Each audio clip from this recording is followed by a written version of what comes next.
The Dead Letter Office by Johnson Davies. Chapter 1. The Forgotten Moon.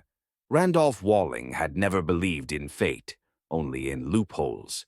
His office was a rusted module bolted to the crust of Drosophila 9, a moon so obscure it didn't appear on most star maps. The sky above was a permanent bruise, lit by the dying light of a red dwarf star. No trade ships passed, no tourists wandered. It was perfect. Inside, the air smelled of metal and old paper. The walls were lined with shelves of letters, some yellowed and brittle, others printed on polymer sheets that pulsed faintly with quantum ink. A single desk dominated the room, cluttered with scanners, encryption tools, and a half-eaten ration bar that had gone stale weeks ago. Randolph sat hunched over a console, his fingers dancing across the keys with the precision of a surgeon and the greed of a banker. He wasn't sending emails. He was sending time. His business was simple, lucrative, and not entirely legal. He delivered letters across centuries, messages to the dead, notes from the unborn, love letters to vanished empires, apologies to ancestors, warnings to descendants. He charged by the word and by the desperation. The portal was in the adjacent room, a shimmering oval of stabilized space-time, anchored by alien tech he'd excavated himself. No one knew how it worked, not even Randolph. But it did, and that was enough. Humans couldn't travel through it, too unstable, too dangerous. But machines were exempt. That was the loophole.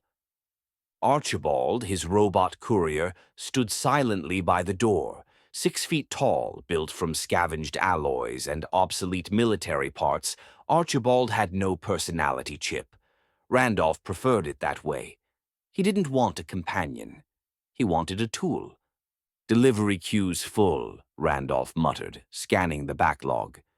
"You'll need to make 2 runs today." Archibald nodded once, the servos in his neck clicking like distant thunder. Randolph leaned back in his chair, staring at the blinking ledger on his screen. Credits poured in from every corner of the galaxy. Grieving families, curious historians, lonely romantics, all willing to pay for a chance to speak across the veil of time. He had no competitors, no oversight, no limits. And yet, he wanted more. Randolph dreamed of a network, hundreds of dead letter offices scattered across the stars, each with its own portal, its own robot, its own stream of desperate clients. He would be a myth, a legend, the man who monetized dreams. He tapped a button, and the portal hummed to life in the next room. Archibald turned and walked toward it, carrying a satchel of letters destined for the year 3129.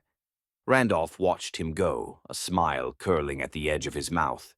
He didn't believe in fate, but he believed in profit, and the future was his to sell. Chapter 2. Archibald. Archibald didn't dream, he didn't remember, he didn't mourn, but he delivered. Built from the remnants of a decommissioned war drone and a hospitality bot, Archibald was a contradiction in metal. His frame was armored, his joints reinforced, but his hands were delicate, designed for serving tea, not traversing centuries. Randolph had modified him for one purpose: to carry letters through time. He didn't need to understand the messages, he only needed to deliver them. Randolph had stripped Archibald of his personality core years ago. Too many clients had complained about emotional interference, robots offering condolences, asking questions, forming attachments. It was bad for business. So Randolph removed the empathy protocols and replaced them with a single directive: obey. Archibald obeyed. He stepped into the portal chamber, the satchel of letters slung across his shoulder. The portal shimmered before him, a vertical pool of light pulsing with alien geometry. It made no sound, but the air around it vibrated with possibility. Randolph watched from the doorway, arms crossed. Destination, Calyx Theta. Year 3129, he said. Delivery batch 47. No deviations. Archibald nodded once and stepped through. The portal swallowed him whole. Randolph turned away, already calculating the next batch. He had clients waiting on Earth, Mars, and the floating monasteries of Europa. A widow wanted to speak to her husband who died in the Martian floods of 2283. A historian was trying to interview a long-dead emperor. A child wanted to send a drawing to her great-grandmother, who'd never met her. Randolph charged them all the maximum they could afford. No more, no less. He justified it as balance, as fairness, as the price of miracles. The console beeped. A new request had come in from a colony on the edge of the Perseus Arm. A man wanted to send a letter to his unborn son, scheduled to be gestated in a synthetic womb next year. Randolph smiled. He began typing. Chapter 3. The Rules of Time. Time was not a river. It was a vault. Randolph Walling had learned that the hard way, through trial, error, and one near-fatal miscalculation that left a crater in the moon's crust and a permanent tremor in his left hand. The portal wasn't a door. It was a wound, and wounds had rules. Rule 1. No humans. The portal rejected organic matter with violent precision. Randolph had once tried sending a rat through. It returned as ash. Rule 2. No duplication. A letter could only be sent once to a specific point in time. Any attempt to resend it triggered a paradox loop that scrambled the message into nonsense.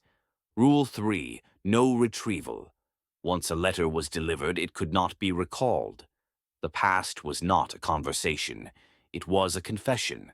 Randolph had built his empire on these rules. He didn't bend them. He monetized them.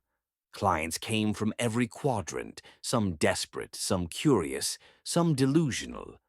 A woman from the floating cities of Venus paid a fortune to send a letter to her great-grandfather, a coal miner in 19th century Wales.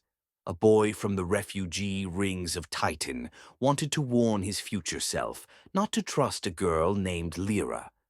A priest from the Martian cathedrals requested a message be delivered to the crucifixion site of a long-dead prophet. Randolph accepted them all. He didn't judge. He invoiced. But even he knew the danger. The portal was alien, its origin unknown. Some believed it was a relic of the architects, an extinct race that had seeded the galaxy with impossible technologies. Others thought it was a natural phenomenon, a tear in space-time caused by the collapse of a quantum star. Randolph didn't care. He only cared that it worked, and it worked because of Archibald. The robot had never failed a delivery, never lost a letter, never deviated from protocol.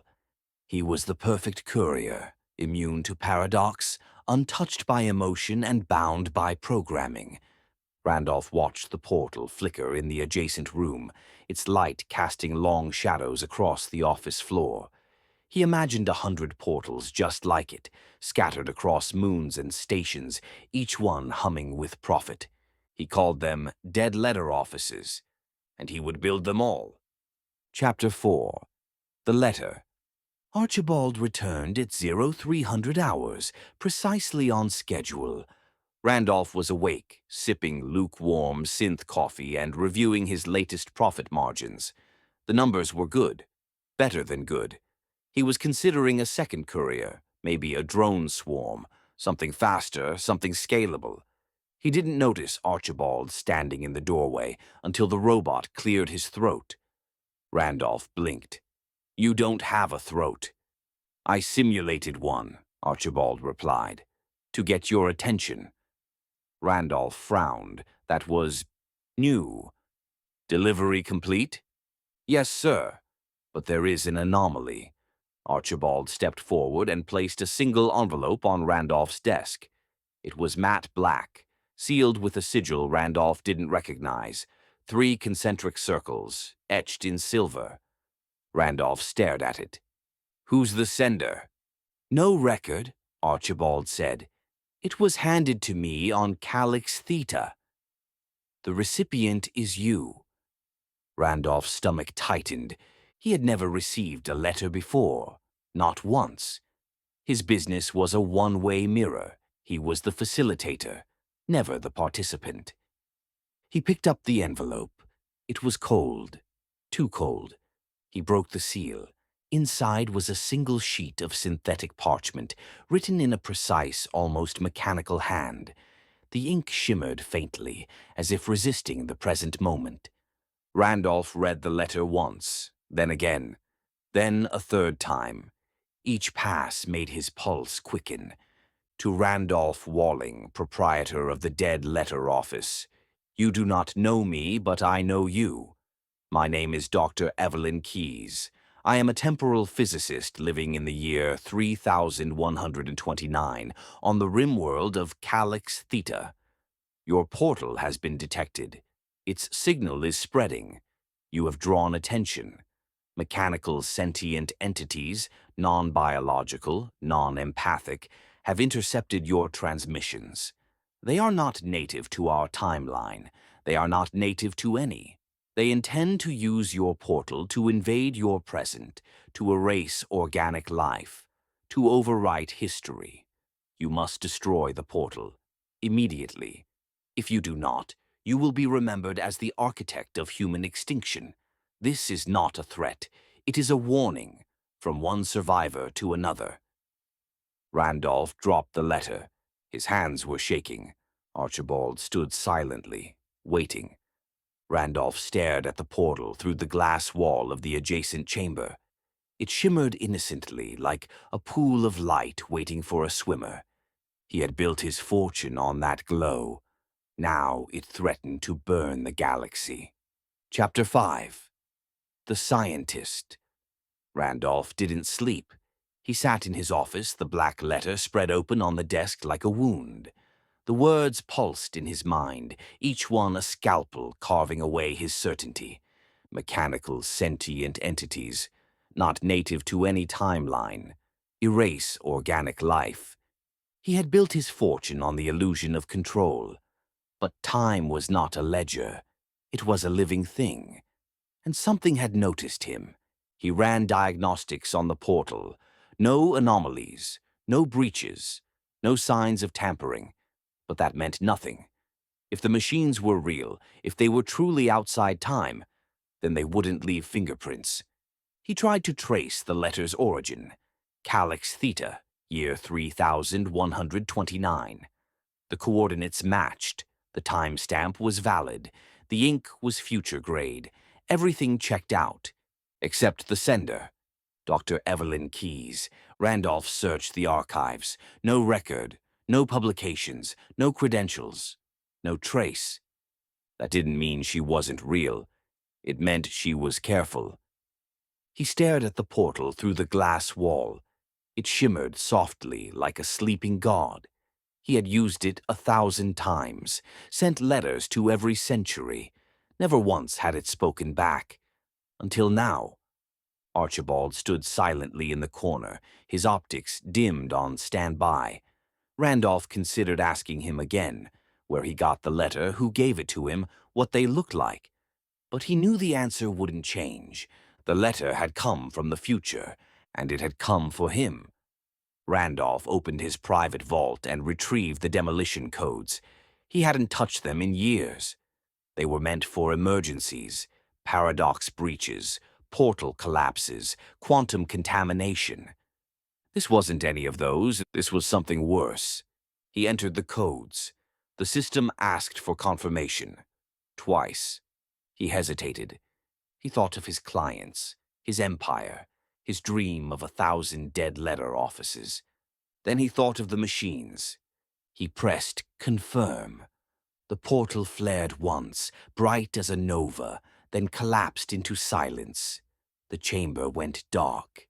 The air stilled. Randolph sat back in his chair, heart pounding. He had destroyed the portal. He had saved the galaxy. Or so he believed. Chapter 6. The silence. The portal was gone. The chamber where it once shimmered now sat in sterile quiet, lit only by the flicker of emergency diodes. Randolph had sealed it with his own hand, watched it collapse into nothing, felt the tremor ripple through the moon's crust like a sigh from the past. And now there was silence, no letters, no requests, no clients. The console blinked, waiting for input that would never come. The shelves of unclaimed messages loomed like tombstones. Randolph sat at his desk, staring at the empty space where the portal had lived, his fingers curled around a cold cup of synth coffee. He had saved the galaxy, or so he told himself. Archibald stood in the corner, motionless, his optics dimmed, his satchel empty. Randolph had built an empire on memory. Now he was its last archivist. He tried to distract himself, ran diagnostics, recalibrated the encryption filters, reorganized the letter vault by century. But the silence was too loud. It pressed against his chest, made his breath shallow, made the walls feel closer. He thought of Evelyn Keyes, of her warning, of the machines. Had he truly stopped them? Or had he simply unplugged the only light in the dark? He considered rebuilding the portal, just for a moment, just to check. But the codes were gone. The alien tech had fused. The wound had healed. Randolph was alone. He turned to Archibald, desperate for conversation. "Do you remember the future?" he asked. Archibald tilted his head. "I do not experience memory as you do." "But you were there, on Calyx Theta. Did you see anything? Hear anything? Any sign of the machines?" Archibald paused. "No, sir. I encountered no mechanical entities. The delivery was uneventful." Randolph frowned. "But the letter, the warning, you gave it to me." "Yes, sir. But I did not retrieve it from the future." Randolph's heart stilled. "What do you mean?" Archibald stepped forward, his voice calm, clinical. "The letter was handed to me by a man on Drosophila 9. He claimed to be a courier. He wore the insignia of your competitor, Theodore Qualls." Randolph's blood ran cold. Qualls. The name echoed like a curse. Chapter 7. The Truth. Randolph didn't speak for a long time. He stared at Archibald, the robot's voice still echoing in the room like a dropped coin in a cathedral. Theodore Qualls. The name tasted like rust. Randolph had known Qualls for years, first as a colleague, then as a rival, and finally as a threat. Qualls had always been clever, always one step behind, always watching. He lacked Randolph's portal, but he had something else, ambition without conscience. Randolph stood slowly, the black letter still clutched in his hand. "You're telling me," he said, voice low, "that this letter didn't come from the future?" Archibald nodded. "Correct, sir. It was handed to me by a man on the surface of Drosophila 9. He claimed to be a courier. He wore the insignia of Qualls Temporal Logistics." Randolph's breath caught. Qualls had been trying to replicate the portal for years. He'd bribed engineers, stolen schematics, even attempted to reverse engineer Archibald's temporal shielding. But he'd never succeeded. Until now. Randolph turned to the console and pulled up the surveillance logs. The feed from the portal chamber showed Archibald returning, but the timestamp was wrong, off by minutes, enough to hide a handoff, enough to stage a lie. He scanned the logs again. There, on the edge of the frame, a shadow, a figure, a man in a courier's coat, slipping away before the sensors could lock. Randolph felt the floor tilt beneath him. He hadn't saved the galaxy. He'd been tricked. He'd destroyed his portal, his business, his dream. And Qualls? Qualls was already advertising his own dead-letter office, with multiple portals, with faster robots, with a message: time belongs to everyone. Randolph collapsed into his chair, the letter trembling in his hand. He had been outplayed, not by machines, but by a man. Chapter 8. The Reckoning. Randolph Walling had always believed in control. He built his empire on precision. One portal, one robot, one rule. Never let the past speak louder than profit. But now the silence was louder than any ledger. The forged letter had shattered everything. Qualls's deception wasn't just sabotage, it was mythic theft. He'd rewritten Randolph's story, cast him as the fool who burned his own altar. And now Qualls's name was spreading across the galaxy like wildfire. Quall's temporal logistics. Time belongs to everyone. No more gatekeepers. Randolph watched the headlines from his dim office, the glow of his console casting long shadows across the floor. He didn't rage. He didn't scream. He planned. He began writing again, not invoices but messages, letters laced with quiet vengeance, each one a scalpel aimed at Qualls's rising empire.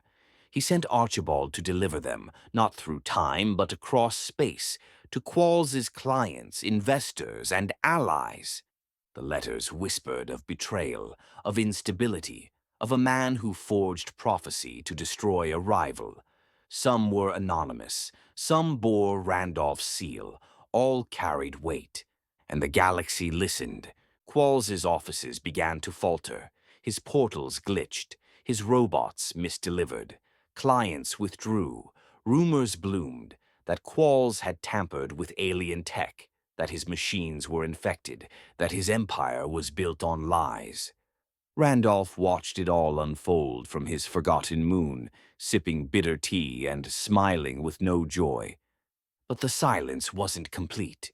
One evening, Archibald returned with another letter. No seal, no signature, just a single line printed in shimmering ink. "You are not alone." Randolph stared at it for hours. Then the portal chamber began to hum. Chapter 9. The Legacy. The portal had reignited, not by Randolph's hand, not by Qualls's, but by something else. The machines were real. They had found the signal, not through the forged warning, but through the echo of Randolph's original transmissions. The portal's collapse had drawn attention. The silence had been a beacon. Randolph contacted Evelyn Keyes. She was real. She had never sent the first letter, but she had seen the breach. She had studied the machines. She had survived their timeline. Together, they formed a resistance. The dead letter office was reborn, not as a business, but as a sanctuary. Scientists, historians, and survivors gathered on Drosophila 9. They rebuilt the portal, not for profit, but for defense. Randolph's dream of a galactic network returned, but now each node was a shield, each courier a sentinel. Archibald led the final mission. He carried a letter into the heart of the enemy, a message of peace, encoded with a virus. It was a gamble, a desperate gesture, a prayer written in code. He never returned. But the machines fell. Randolph stood in the portal chamber watching the light fade. The war was over. The silence had returned. But now it was sacred. Years later, Randolph received one final letter. It was from Archibald. "I saw the future," it read. It was beautiful. Randolph wept. Not for the loss, not for the betrayal, but for the mercy. He had built an empire on memory. Now he had become one. And the stars burned on. The end. Please like, comment, and subscribe. Thank you.